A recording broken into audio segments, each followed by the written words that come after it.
मंडळी नमस्कार. महाराष्ट्राचा आराध्य दैवत, रयतेचा राजा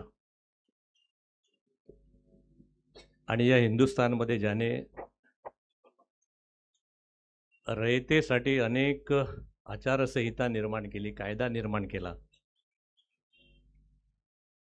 शेतकऱ्यासाठी ज्यांनी कायद्यांची निर्मिती या महाराष्ट्रामध्ये, या देशामध्ये पहिली केली आणि शेतकऱ्याच्या काडीला सुद्धा धक्का लागता कामा नये, उंदराने नेलेली वातसुद्धा शेतकऱ्याच्या गंजीला, आपल्याकडे तणस म्हणतो त्याला, लागली तर शेतकऱ्याची पोरं काय खातील, ढोरं काय खातील, एवढा टोकाचा विचार करणाऱ्या रयतेच्या राजा छत्रपती शिवाजी महाराजांसाठी जोरदार टाळ्या झाल्या पाहिजेत.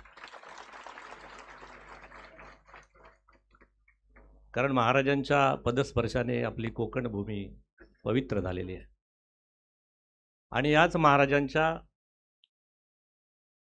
त्यांची संकल्पना समोर ठेवून त्यांच्या सिंहासनाला वंदन करून महाराष्ट्राचे आपले लाडके मुख्यमंत्री देवेंद्र भाऊ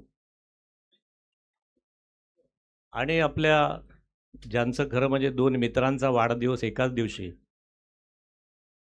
पण दुर्दैवाने एकाच आपण फडणवीस साहेबांचा वाढदिवस साजरा करतो 22 तारखेला जुलैला, आणि आपल्या अजितदादांची जयंती साजरा करण्याचा असा एक वाईट खरं म्हणजे तो योग आला. खरं म्हणजे त्यांचासुद्धा वाढदिवसच व्हायला पाहिजे होता, पण नियतीच्या मनात काही निराळं होतं.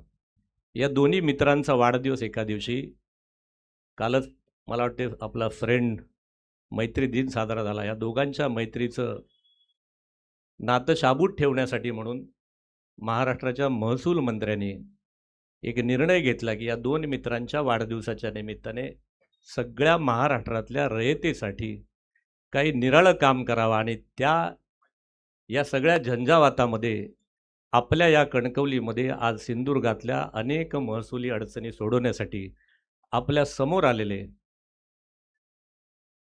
काही म्हटलं तर वावगं ठरणार नाही, काही वर्षापूर्वी आमच्या तरुण पिढीने एक पिक्चर बघितला होता.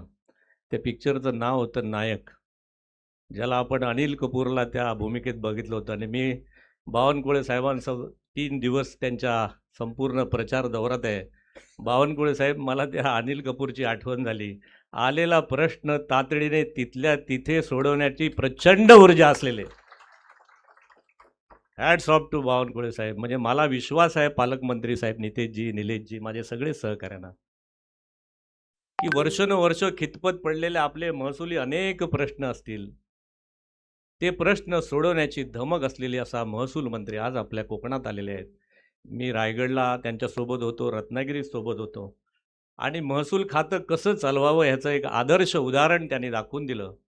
मला विश्वास आहे की माझ्या कोकणातले अनेक वर्ष खितपत पडलेले प्रश्न असतील, मला आमचे सगळे नेते मंडळी ते प्रश्न मांडतील. मी ते मुद्दाम मांडणार नाही, कारण मला माहिती आहे आपल्या सगळ्या लोकांनी त्या जी निवेदनं आणली आहेत, ते निवेदनावरती बावनकुळे साहेब रिमार्क देतील. काही निर्देश तर त्यांनी या 2 दिवसाच्या प्रवासात असे दिले आहेत की मी हा जिल्हा सोडण्यापूर्वी अमुक अमुक निर्णय झालेला मला कळवा, तरच मी तो जिल्हा सोडेन. एवढ्या ताकदीचे मंत्री आपल्या महसूल मंत्री आपल्या या ठिकाणी आलेले आहेत. साहेब, आमच्या कोकणाचे फार काही प्रश्न नाही, आम्ही कोकणाची मंडळी फार अल्पसंतुष्ट आहोत. अजितदादांना मी साहेब एकदा आम्ही भेटायला गेलो होतो, एक शिष्टमंडळ, आंब्याचं कॅनिंग फॅक्टरी अजितरावांचं गोगटे साहेब आलेत ते मागायला गेलो होतो. अजितदादांनी मला बोलवलं 6व्या माळ्यावरती. मला म्हणले, प्रमोद, तुझं कोकण काही पैसेच मागत नाही, तुझं कोकण पैसेच मागत नाही आणि दिलेले पैसे वापरत जात नाही, तुमच्या त्या 7-12च्या भानगडीत परत आमच्याकडे परत येतात. सांग मला, अजितदादांचे शब्द आहेत, सांग मला, मी आता अर्थमंत्री आहे, देवेंद्र भाऊ मुख्यमंत्री आहे, सांग मला आता याच्या पुढे कोकणाला निधी कधीही कमी पडणार नाही. त्या अजितदादांसाठी सुद्धा, त्यांचं स्मरण करण्यासाठी या 2 मित्रांसाठी सुद्धा जोरदार टाळ्या झालेल्या पाहिजेत. मी पुन्हा एकदा साहेबांचं या ठिकाणी स्वागत करतो. साहेब, एकच मला काल प्रवासात त्यांनी अनेक ते NAचे विषय आहेत, महसूलचे विषय आहेत, 70B विषय आहेत, अनेक विषय. म्हणजे मला असं वाटतं, साहेबांचं भाषण मी 3-4 वेळा ऐकलं. साहेब, पुढच्या कुठल्या जिल्ह्यात गेलात, कधी तुम्हाला सुट्टी घ्यायची वेळ आली तर प्रमोद जठार तुमचे सगळे नियम आणि सगळ्या गोष्टी महसुलीतल्या पाठ करून सांगेल. साहेब, एवढं तुमचा मी अभ्यास या 4-8 दिवसात केला.